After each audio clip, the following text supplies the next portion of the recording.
less. I said, oh, so that's gotta suck. He says, yeah.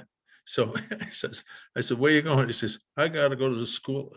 He mentions the school, and he's in my class. I said, look, call me. We'll go to school together. We'll start, So good.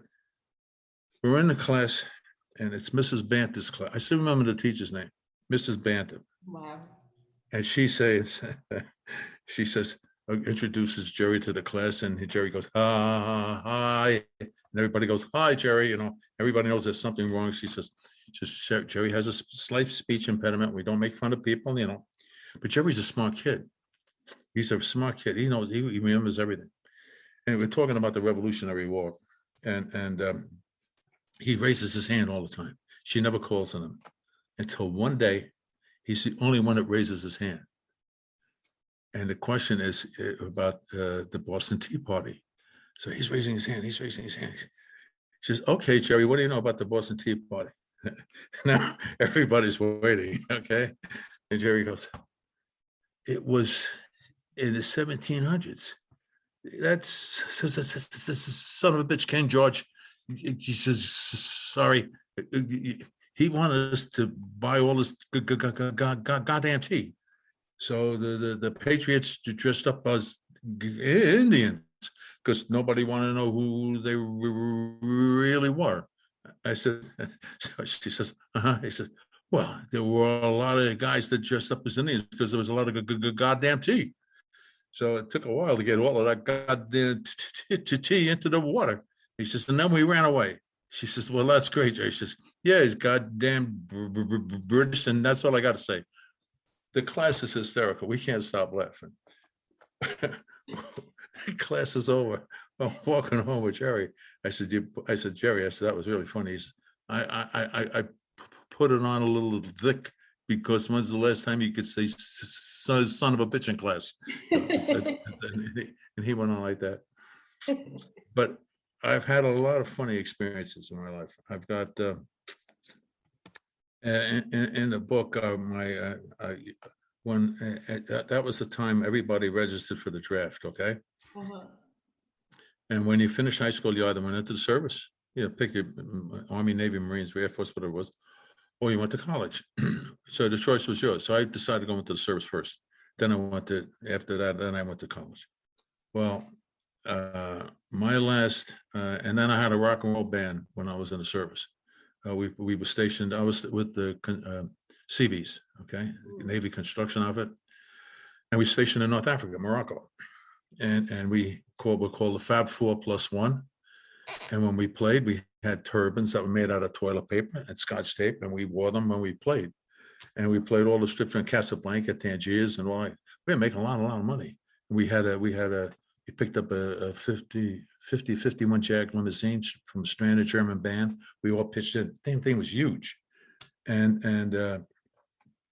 that's what we did. That's how we played. How to deal with the officers. Don't give us duty on the weekends, and we'll pay for your officers' parties once a month. That was the deal. So that worked out. Well, my last job, I mean, I could talk for hours and hours, but my last job, that people say, it wouldn't happen today, all right? When you're getting separated, because then you were in the reserves. So I'm getting separated from active duty, and they sent me to the Brooklyn Navy Yard, which now it's a thing of the past too. And so it's a huge place, the Brooklyn Navy Yard. So I see the guys that are waiting to get discharged, they're either cleaning toilets or washing floors and stuff like that. Mm-hmm. So I said, I ain't going to do that. Let me see what they have to say. The guy says, getting ready. I said, yeah. I said, hey, by the way, you do any work in the hospitals, medical experience? I said, oh yeah, I never did that. I was an out and out liar. So he says, okay. He said, that's great. It's because they're short and prenatal. I said, can you go to the hospital tomorrow morning? I said, start at 8. I said, you'll be there until you finish. You'll be there 5 days or so. I said, oh, okay, fine. I didn't even know what prenatal was. I get the dictionary, I look it up. I said, son of a bitch, prenatal, God. So my job, I handled pregnant women from 3 months pregnant to about 2 weeks due. Oof. My job was to take them into the room, tell them to take off all the clothes, put on a gown, put them into this chair with stirrups on, but they're out like this, man. They look like they're going to fly with their feet, right? and I roll up the gown for them and get them prepared for the doctor. I'm 19 years old. I didn't have that much experience, but I had never seen, I saw 36 vaginas that week.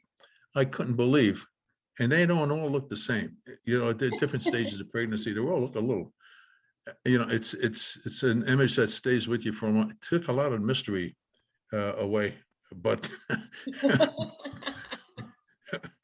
but it was just a different time. You know, we had oh my gosh, there's so many stories in the book, like the area we grew up in. It was primarily Irish and Italian. Okay, and we were Italian, and my dad's two best friends were Mahoney and Rice. Okay, the two Irish guys. Rice was a fireman, and Mahoney worked for the telephone company. And every Friday they get together at Holman's Bar, which now I believe they made it into a national archive or something like that in Brooklyn. It's been around a long time, right? And they're always testing who's stronger, who's the better man, and all this kind of stuff.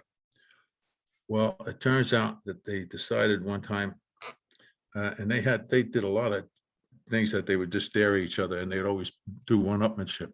But this particular time, they said, let's put $1 a week in a pot to see who can get their wife pregnant first. That was the bet. That's Jimmy Rice had 4 kids at the time. Mahoney had 3 kids at the time, and we were 2 boys. Okay. So every week they get together and put $1 in a pot. Okay, $1 in a pot. Well, 9 months go by, and sure enough, my father wins by 2 weeks. Okay. Rice and 2 weeks, and then another week after that, there's 2 girls. Okay, there were boys. Rice had a girl and Mahoney had a girl. So my father gets the money, and that's why I got a 3rd brother. And I told him that. I said, "You're only here because my dad had a bet." He had a bet. That's a fun. Yeah. I said, "That's the only reason why you're here." He said, "Oh, that's bullshit." I said, No, it's true. It's true. He said, "God damn it."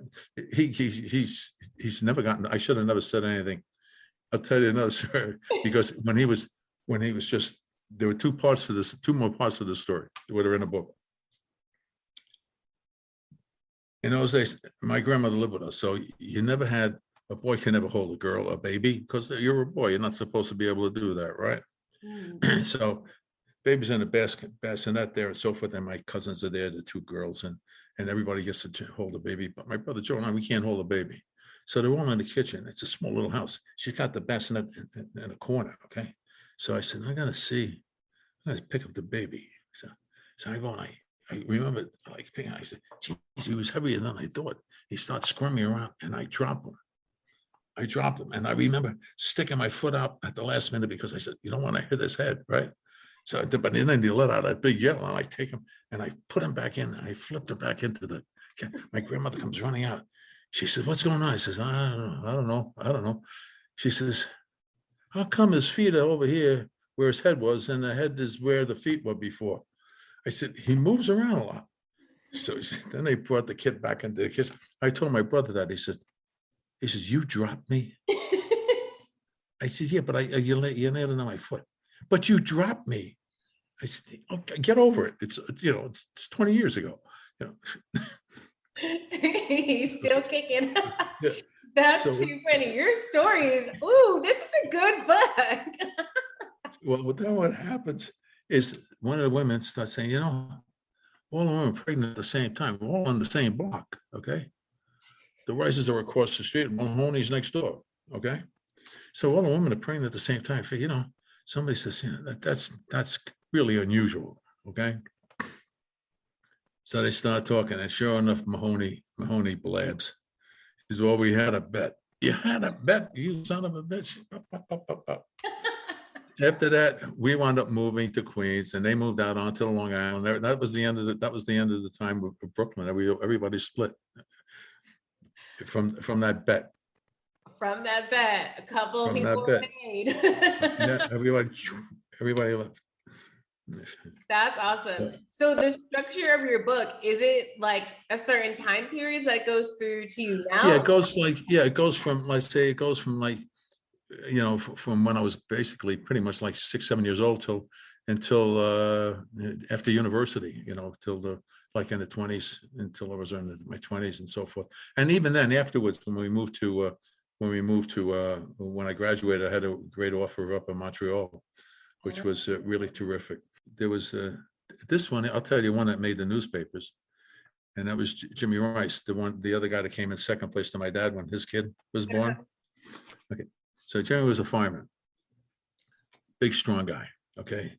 And there was a jumper one day. This made the daily news. There's a jumper, and sure enough, the hook and ladder, the guy's on a fireplace, fire escape, but he's on like the 5th or 6th floor. The hook and ladder only goes up like 3 floors and so forth. So Jimmy goes up that, and then he scales 2 floors, jumps onto the fire escape where the guy is. Now his back is to everybody looking up. Okay. There's pictures of this all over the place. You check out the Daily News, 1947, 48, somewhere around at that time. Okay. Because these are stories, you can't make this up. But this is behind the scenes story now. Okay. So his back is to everybody looking at the guy. Is he going to jump in that?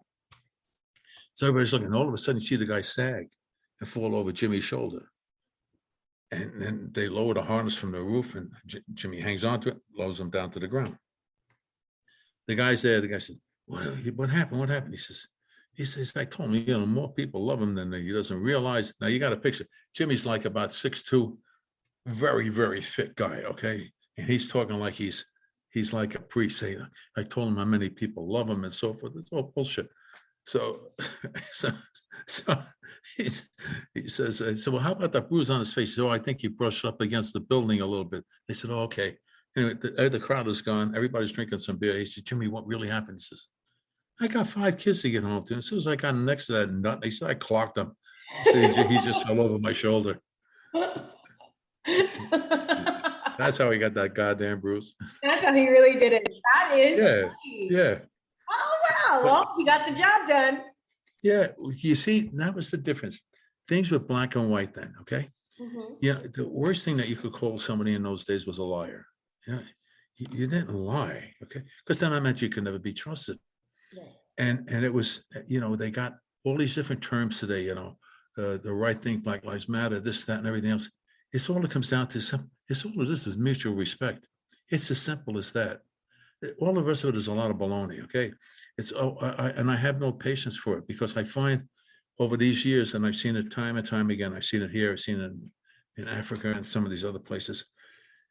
The guy that starts talking about it and making an issue of it is doing nothing more than creating a situation where he can elevate himself on the back of the people that he's supposedly speaking for.